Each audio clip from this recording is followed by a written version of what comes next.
Hai hai hai hai. Kembali lagi bersama saya Rina di pastinya Love Rins Bercerita. Channelnya cerita keren. Jangan lupa like, subscribe, dan bunyikan loncengnya. Kembali di sebuah kisah yang harus kamu baca sebelum jatuh cinta. Cerita ini terinspirasi dari kisah nyata karya Ajeng Maharani. Episode sebelumnya, Artia menerima beberapa foto wanita dari Laila, sahabatnya. Meski Artia menepis pikiran negatif tentang wanita itu, dalam hatinya sudah teramat perih, mengingat wanita yang ada di dalam foto itu tak begitu asing baginya. Bagaimana kisah Artia selanjutnya? Dadanya Memberangsang, bagian 8. Masih 6 tahun yang lalu, pukul 1 pagi buta, keheningan itu dihirukan oleh suara motor di depan halaman rumah. Artia segera berdiri. Ia tidak bisa tidur dan memutuskan untuk membaca novel agar kantuk menyerangnya. Lelaki Harimau, sebuah masterpiece karya Eka Kurniawan. Itu adalah salah satu novel favorit Artia. Pintu rumah terbuka. Wajah Gali tampak kuyu. Sudah seminggu lelaki itu tidak pulang. Artia ingat isi chat Laila tadi siang. Sekelebat wajah gadis muda berjilbab di foto yang dikirim Laila menyeruak dalam pikirannya, tapi segera ditepis. Ia merasa tidak baik jika berandai-andai. Belum tentu itu benar, bukan? Hasna jelita Ayu, gadis yang sangat sopan. Setiap kali mereka bertemu, Hasna senantiasa menyalami dan mencium punggung tangan Artia. Hasna sudah selayaknya adik bagi Artia. Ayah sudah makan? Tanya Artia memulai basa-basi. Ada rasa canggung, tentu saja. Lelaki yang telah menjadi suami dan ayah dari anak-anaknya itu sudah menjatuhkan talak kepadanya beberapa waktu lalu. Walau hanya dari chat WA. Galih tak menjawab. Lelaki itu hanya mengeluarkan bunyi dari mulutnya yang tetap tertutup. Ia kemudian memasuki kamar belakang dan menyiapkan tempat tidur untuknya. Terasa ada yang menekan dada Artia. Lelaki itu sudah tidak mau lagi tidur satu ranjang dengan istri dan anak-anaknya. Ayah, mau dibikinin teh hangat? Ucap Artia lagi. Walaupun sakit itu sudah tak mampu terukur lagi, Artia tetap berusaha memperlakukan suaminya dengan baik. Itu adalah satu-satunya cara untuk dirinya agar mampu berdamai dengan lukanya sendiri. Percuma menentang ataupun berteriak. Ia sudah pernah melakukan itu dulu, ketika beberapa wanita hadir dan menjadi wanita ketiga dalam pernikahan mereka. Tak ada solusi yang muncul dalam kemarahan. Artia hanya ingin tenang dan fokus memikirkan langkah selanjutnya. Pernikahan mereka tak akan mampu diperbaiki lagi. Itu yang Artia ketahui. Yang Artia inginkan hanyalah mengetahui siapa wanita suaminya kali ini. Ia harus berbicara dengan suaminya.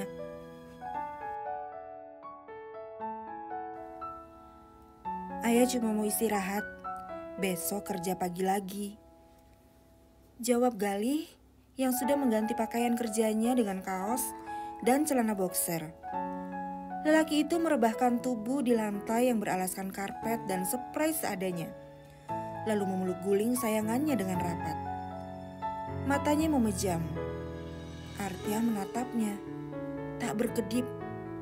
Dadanya masih berkecamuk. Bagaimana mungkin lelaki itu tampak biasa-biasa saja setelah menancapkan belati di hatinya yang sudah berkali-kali mati?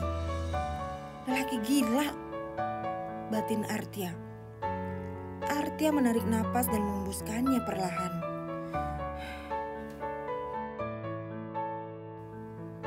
Ayah, kita harus bicara.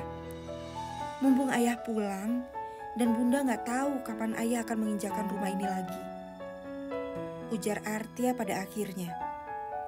Ia melangkah mendekat, lalu duduk di samping sang suami. Lelaki itu membuka mata, menatapnya. Artia membalasnya dengan tatapan serius. Ia ingin lelaki itu tahu, bukan saatnya melarikan diri dengan pura-pura tidak ada apa-apa di antara mereka. Seperti yang biasa Galih lakukan setiap ada masalah dalam rumah tangga mereka.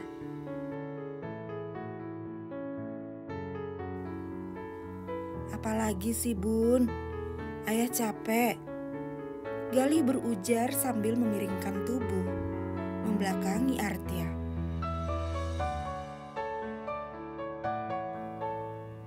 Ayah gak boleh gitu. Ayah ini laki-laki. Ayah ini imam. Tolong lebih gentle, ujar Artia. Ia menarik lembut tubuh sang suami agar kembali menghadapnya. Duduklah ya.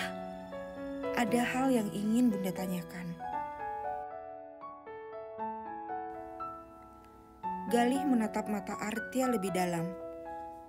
Lelaki itu tahu Artia sedang tidak bercanda. Ia pun bangkit dan duduk di hadapan istrinya, walaupun sebenarnya merasa malas. Ada apa? Ujar Galih berbasa-basi.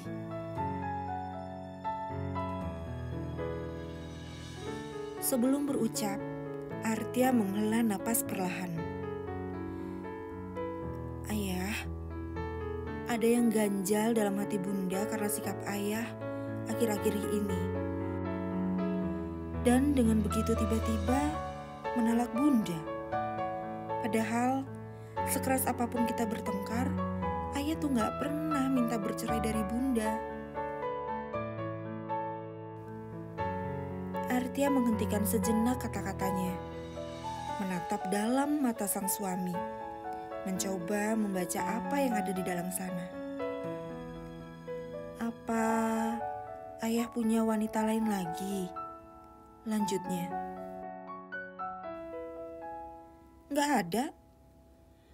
Balas Galih dengan cepat, lalu berpaling dan hendak kembali merebahkan diri.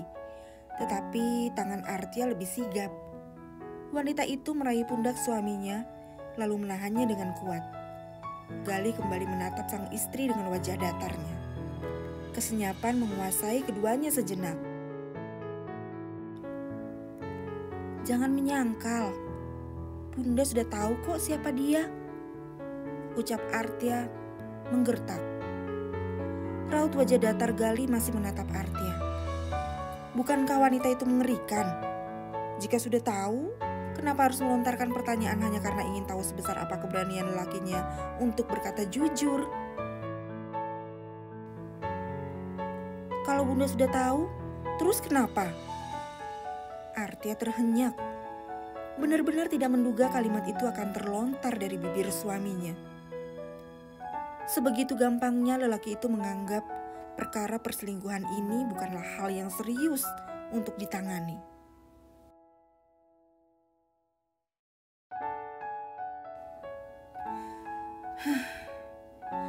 Artia menghela napas. Ajak dia menemui bunda. Kita bicara bertiga, ujarnya kemudian.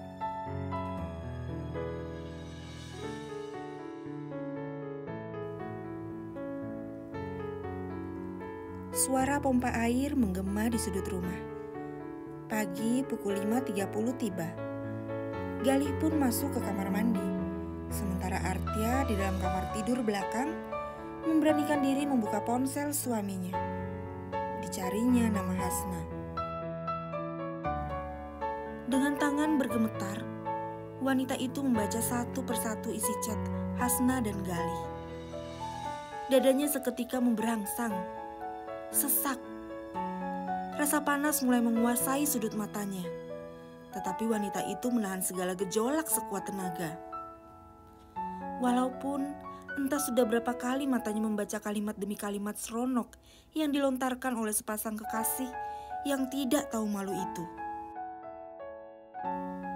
Dengan cepat, sebelum suaminya selesai mandi, Artia memfoto isi chat keduanya, terutama pada bagian percakapan yang menggambarkan bahwa mereka telah melakukan hubungan suami istri. Setelah selesai, ia meletakkan kembali ponsel Gali di tempat semula, lalu pergi ke dapur dan memasang wajah teramat biasa. Artia akhirnya yakin dengan benar, itu Hasna. Orang ketiga di antara mereka adalah Hasna, gadis yang telah 2 tahun ini dikenalnya sebagai teman Galih. Padahal Artia senantiasa percaya dan yakin Hasna bukanlah tipe Galih. Gadis itu bertubuh pendek dan bulat berisi. Sementara Galih menyukai wanita tinggi dengan kaki panjang yang jenjang. Namun, bagaimanapun wujudnya, tentu saja kecurangan dan pengkhianatan tidak akan memandang bulu. Selama ada yang mau berbuat kotor di belakang dan mudah terpedaya oleh bisikan setan, maka jadilah. Demikian pikir Artia pada akhirnya.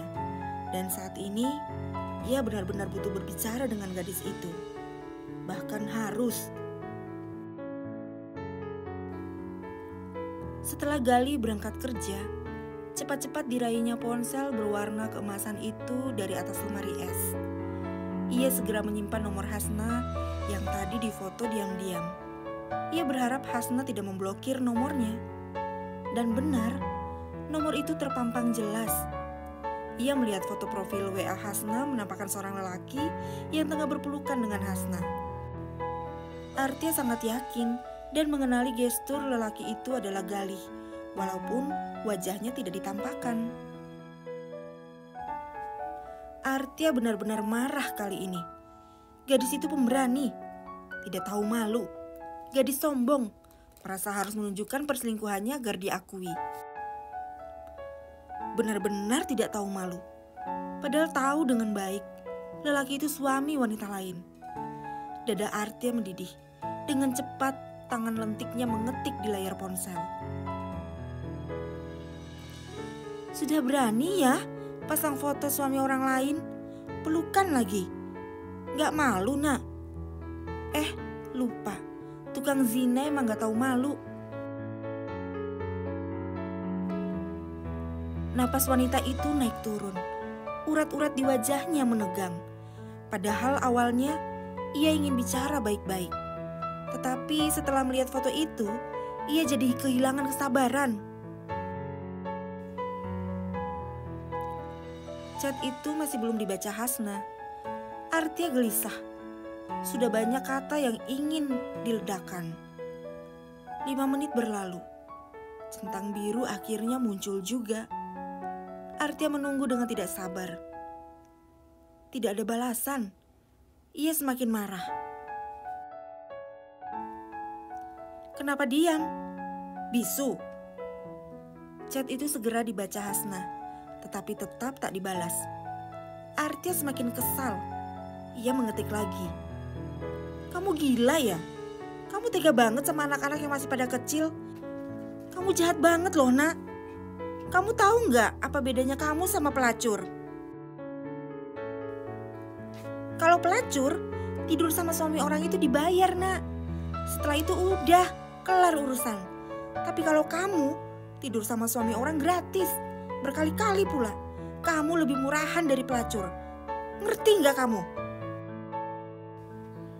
Napas Artia terengah-engah, akhirnya meledak juga. Kemarahan senantiasa menghabiskan banyak energi. Kemarahan senantiasa membuat kita berkata kasar tanpa mempedulikan orang lain. Ia menegak air dingin yang baru saja diambil dari lemari es. Tak lama kemudian, layar ponselnya menunjukkan notifikasi balasan dari Hasna. Aku tahu Mbak Artia gak mungkin memaafkan aku. Tapi aku juga sakit, Mbak. Aku terluka baca kata-kata Mbak Artia. Aku nangis sendirian sekarang. Mbak boleh percaya atau tidak. Bibir Artia menyungging senyum getir. Nangis? Terluka? Lalu bagaimana dengan dirinya yang sudah dikhianati? Sakit dan luka macam apa lagi yang dirasakan saat ini? Kamu nangis? Kamu sakit? Omong kosong. Jangan konyol. Kamu sendiri kok yang bikin perkara. Kamu yang melukaiku. Kamu. Jangan berlagak jadi yang paling tersakiti. Mata Artia pun meleleh. Bukan karena kesedihan, tapi rasa marah yang sangat menusuk dadanya. Semakin dalam dan dalam. Memang begitulah. Sejatinya saat orang lain merasa terluka dengan perbuatan insan lainnya, di satu sisi yang melukai justru yang paling merasa menderita. Bagaimana Artia menghadapi Hasna di kemudian hari? Jangan lewatkan episode selanjutnya.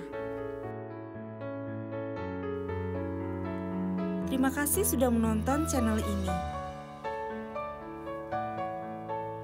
Jangan lupa like, subscribe, dan bunyikan loncengnya ya.